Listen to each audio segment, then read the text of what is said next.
Assalamualaikum warahmatullahi wabarakatuh. Bismillahirrahmanirrahim. Alhamdulillahirabbil alamin. Allahumma sholli ala sayyidina Muhammad wa ala ali sayyidina Muhammad kama barokta ala sayyidina Ibrahim wa ala ali sayyidina Ibrahim fil alamina innaka hamidum majid.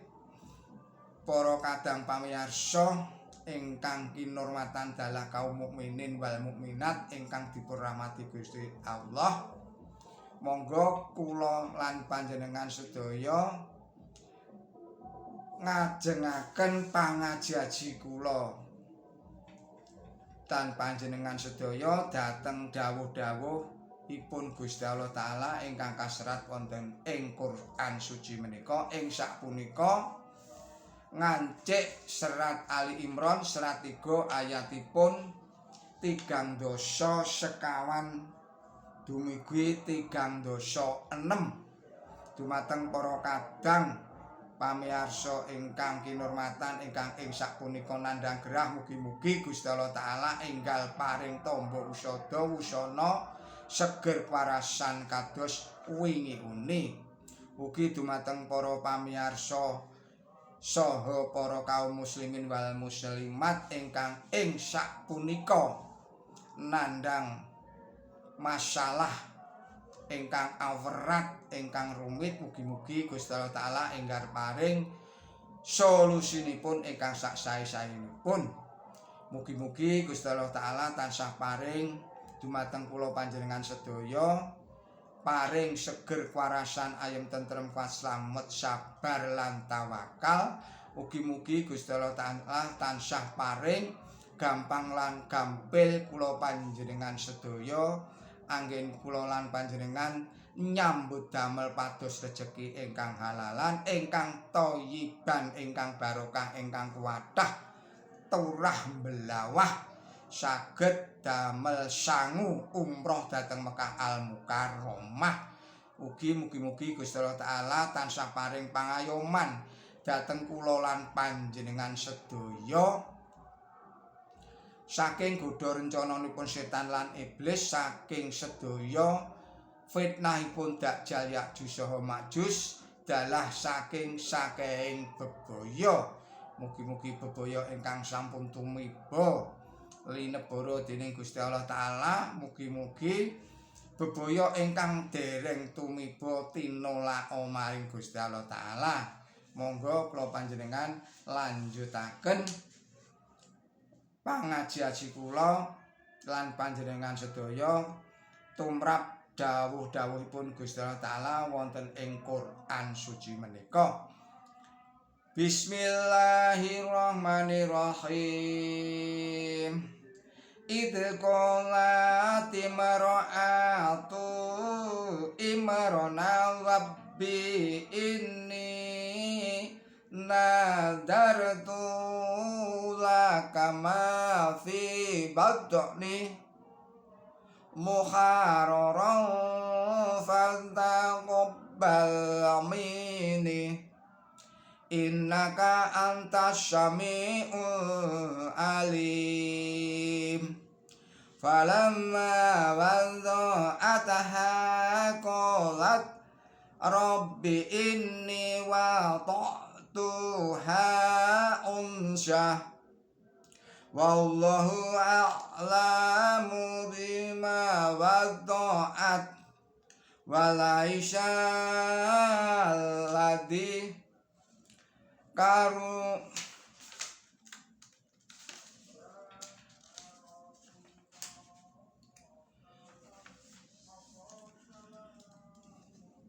walaisal dagaru kal unsa wa inni samaitu hamar yama wa ini idhuha bika wa dzurriyyataha minas syaitonir rajim. Fataqabbalaha rabbuha biqabbulil hasyanil wa ambadhaha nabatal hasanah wa kafalaha Zakaria kullama taqala alaiha Zakaria mihraba wa zada indaha rizqa qala ya Maryamu anna laki hadha qalat huwa min indillah innallaha yarzuqu man yasha'u bighairi hisab sadaqallahu adim. Artosipun atas asma Allah ingkang maha murah, ingkang maha asih. Ing nalika sawijining wong wadon Imron munjuk, Pangeran kawula saestu kawula apunagi ing tuan. Punapa ingkang wonten salebeting kandhutan kawula punika kawula pasrahaken alala dosa ing tuan. Milanipun mugi tuan anembadani ing kawula saestu tuan punika ingkang miyarsa ingkang ngudaneni. Mulane barang wus anglairake anak kula ambali malih, mulane bareng wis anglairake anak munjuk Pangeran kawula saestu kawula sampun anglairaken anak istri lan Gusti Allah iku luwih ngudaneni apa sing dilairake kalayan tiyang jaler punika boten dados tiyang istri. Saha punika kula namekaken Maryam. Punika punapa dene dalah turunipun kawula, kula suwunaken pangayoman ing tuan saking setan ingkang kabendon. Mulane disembadani dening pangerane kalawan kasembadan kang becik sarta diwalagangake kalawan walagang kang becik sarta dikon ngopeni Zakaria.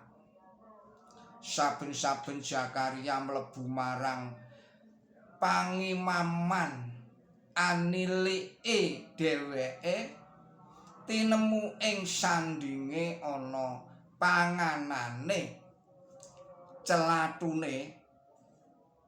Maryam, iki olehmu saka ngendi? Wangsulane, punika saking ngarsanipun Gusti Allah. Sayekti Gusti Allah ngarsanipun Gusti Allah, sayekti Gusti Allah amaringi sapa kang dadi kaparenge tanpa taker. Maha leres Gusti Allah saha sabda-sabdanipun.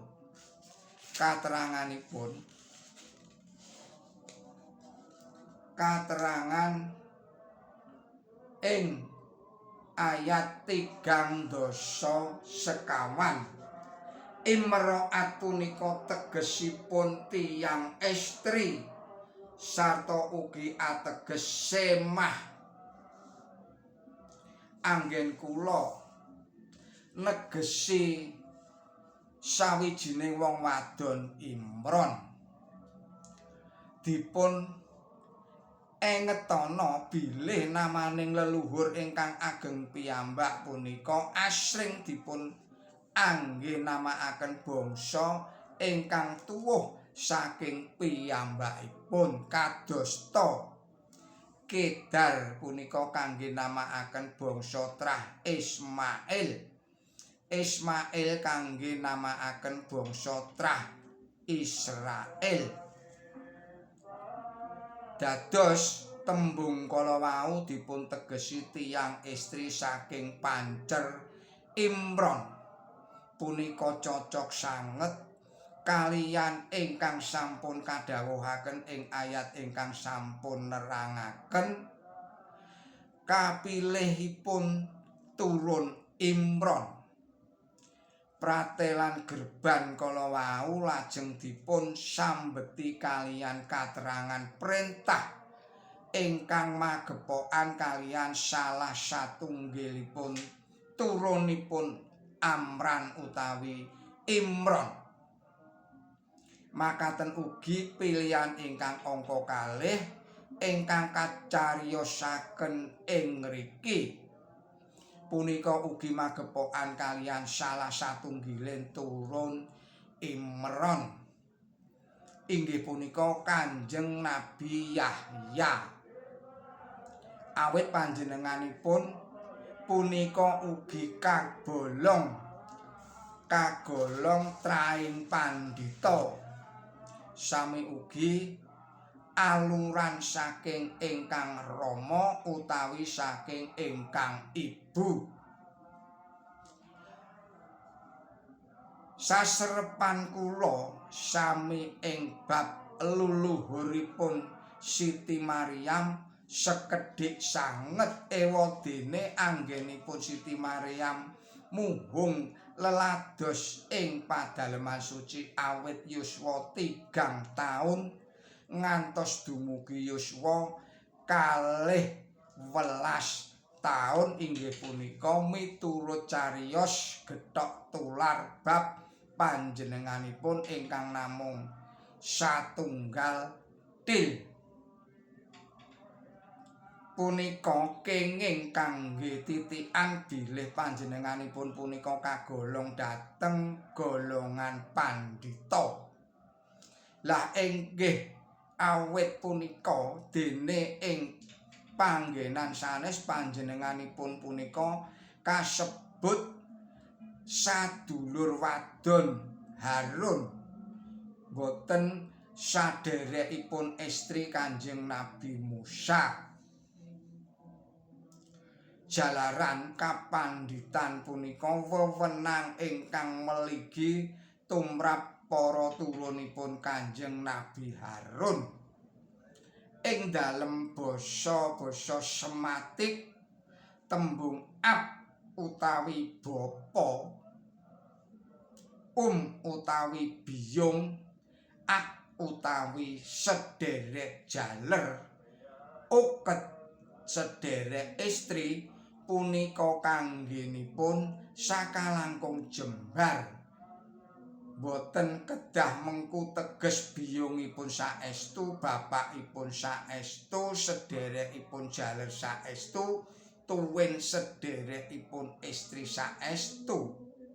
Kados Kanjeng Nabi nate ngandikaaken bilih sariranipun punika panyuwune ramaku Ibrahim. Kanjeng Nabi Isa ugi kasebut puterane Daud. Salajengipun tembung sadulure wadon Harun ing serat nomor 19 serat Maryam ayatipun 28 punika nedahaken kaliyan terang bilih ingkang dipun kersakaken ing kalih panggenan kala wau sedaya para leluhuripun ing kina. Kula aturi mirsani katerangan angka 7.950 wonten ing nyuraos Quran suci ngagem asmaning leluhuripun kangge nebut sawenehing tiyang ingkang nedahaken bilih Quran suci punika nyampur bawur lelampahan ingkang leresipun kalampahan beda-beda wekdalipun kadosta Maryam sadherekipun istri Kanjeng Nabi Musa dipun anggep nunggil tiyang kaliyan Maryam ibunipun Kanjeng Nabi Isa. Mila Maryam ingkang ibunipun Kanjeng Nabi Isa alaihissalam lajeng winastan sadherekipun istri Kanjeng Nabi Harun. Imron dipun wastani ramanipun, nanging panyuraos ingkang makaten punika kala wau tetela lepat sanget, boten wonten tiyang ingkang kados mastani mekaten kala wau dhateng kitab Quran suci kajawi tiyang ingkang pancen sampun peteng paningalipun dhateng raos panggething kanthi sanget dawuh-dawuhipun Quran suci ingkang mangendikaaken Kanjeng Nabi Musa lan Kanjeng Nabi Isa kadidene nabi kekalih ingkang sugengipun sampun let pinten-pinten taun. Katerangan salajengipun katerangan ayat 3 setunggal nyuwun pangapunten ayat 3 gangsal dawuh ingkang mungelan Gusti Allah iku luwih ngudaneni apa sing dilahirake punika ukara seselan utawi parentetikel ingkang ibu Siti Maryam sampun apunagi bilih jabang bayi ingkang badhe kalahiraken punika badhe dipun lilaaken muhung lelados ing padaleman suci, nanging lare istri mesti kemawon boten saged nindakaken padamelaning pandhita. Katerangan salajengipun rajim punika asal saking tembung rajem, jawinipun ambalang utawi nyawatake sela sarta ugi ateges ngungel-ungelaken, ugi ateges ambendoni, ugi ateges ngaken kisah, nundung, ugi gadah arti medhot memitran. Awit saking punika mila tembung kala wau lajeng ateges dibendhon utawi tinundung saking ngarsane pangeran. Inggih ateges punika ingkang kawengku ing ngriki sarta punika sampun terang tandhanipun ing serat 3 8 inggih punika serat shot ayatipun 7 8 nyebataken bilih setan pangandikan makaten lan sayekti wewelak utawa bendu ingsun anibani sira nganti tumeka ing dina pancasan. Tegesipun tembung rajem satunggalipun inggih punika binenturan ing sela tumrap ing ngriki boten mathuk boten mathuk. Pantes ginengetan pinengetan bilih nalika ingkang Ibu Siti Maryam andongaaken Siti Maryam mawi andongaaken punapa turunipun Siti Maryam ingkang makaten punika nedahaken bilih nalika ingkang Ibu kala wau nglilakaken Siti Maryam muhung lelados ing masjid suci panjenenganipun boten nate kagungan panggalih bilih Siti Maryam badhe tetep kenya ing salaminipun sugeng kosok wangsulipun panjenenganipun kagungan pangajeng-ajeng bilih Siti Maryam badhe gagarwa lan badhe peputra. Katerangan salajengipun wonten ing ayat 3 ndasa 6. Atur wangsulanipun Siti Maryam dhateng pandangunipun Kanjeng Nabi Zakaria saking pundi angsalipun barang-barang punika asring dipun angge dadasaring dedongengan inggih babar pisan boten adhedhasar dawuhing Quran suci utawi hadis pangandikanipun Kanjeng Nabi suci Muhammad sallallahu alaihi wasallam ingkang kenging pinitados cacak sok tianga ingkang bekti ing pangeran mesti suka wangsulan kados aturipun wangsulanipun Siti Maryam kala wau inggih punika saking Gusti Allah Ta'ala. Gusti Allah Ta'ala anggenipun angsal rejeki awit para ingkang bekti punika inggih kumandelipun bilih Gusti Allah punika ingkang angupeni sedaya makhluk awit saking punika sedaya rejeki mesti saking panjenenganipun asalipun. Quran suci piyambak andhawuhaken mekaten lan ora ana sawijining barang bae kang gedhong pasimpenane ora ana ing ingsun sarta iku ora ingsun turunake kajaba kalawan pamurwat kang wus kinaweruhan kaserat wonten ing serat gangsal welas inggih punika serat Al-Hijr ayatipun 2:1. Lah ing riku ugi ngagem tembung indah sarta ayat kala wau nerangaken bilih pasimpenan sedaya barang punika wonten ing ngarsanipun Gusti Allah Ta'ala.